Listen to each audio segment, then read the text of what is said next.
خداوند کے زندہ اور پاک کلام میں سے پیدائش کی کتاب باب 3 14 سے لے کر 24 آیت مقدسہ تک۔ اور خداوند خدا نے سانپ سے کہا، اس لیے کہ تو نے یہ کیا، تو سب چوپایوں اور دشتی جانوروں میں ملعون ٹھہرا، تو اپنے پیٹ کے بل چلے گا اور اپنی عمر بھر خاک چاٹے گا، اور میں تیرے اور عورت کے درمیان اور تیری نسل اور عورت کی نسل کے درمیان عداوت ڈالوں گا، وہ تیرے سر کو کچلے گا اور تو اس کی ایڑی پر کاٹے گا۔ پھر اس نے عورت سے کہا کہ میں تیرے درد حمل کو بہت بڑھاؤں گا، تو درد کے ساتھ بچے جنے گی اور تیری رغبت اپنے شوہر کی طرف ہوگی اور وہ تجھ پر حکومت کرے گا۔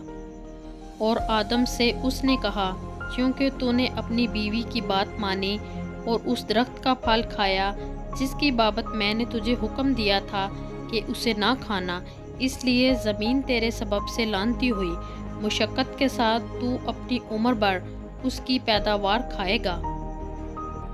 اور وہ تیرے لیے کانٹے اور اونٹ کٹارے اگائے گی، اور تو کھیت کی سبزی کھائے گا، تو اپنے منہ کے پسینے کی روٹی کھائے گا جب تک کہ زمین میں تو پھر لوٹ نہ جائے، اس لیے کہ تو اس سے نکالا گیا ہے، کیونکہ تو خاک ہے اور خاک میں پھر لوٹ جائے گا۔ اور آدم نے اپنی بیوی کا نام ہوا رکھا، اس لیے کہ وہ سب زندوں کی ماں ہے۔ اور خداوند خدا نے آدم اور اس کی بیوی کے واسطے چمڑے کے کرتے بنا کر ان کو پہنائے۔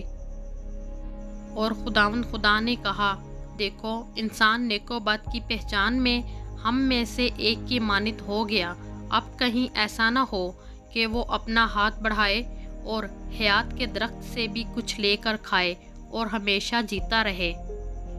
اس لیے خداوند خدا نے اس کو باغ عدن سے باہر کر دیا تاکہ وہ اس زمین کی جس میں سے وہ لیا گیا تھا کھیتی کرے۔ چنانچہ اس نے آدم کو نکال دیا اور باغ عدن کے مشرق کی طرف کروبیوں کو اور چوگرد گھومنے والی 16 زن تلوار کو رکھا کہ وہ زندگی کے درخت کی راہ کی حفاظت کریں۔ خداوند کے زندہ اور پاک کلام میں سے پڑھا اور سنا جانا ہم سب کے لیے باعث برکت ہو۔ خداوند کا شکر ہو، آمین۔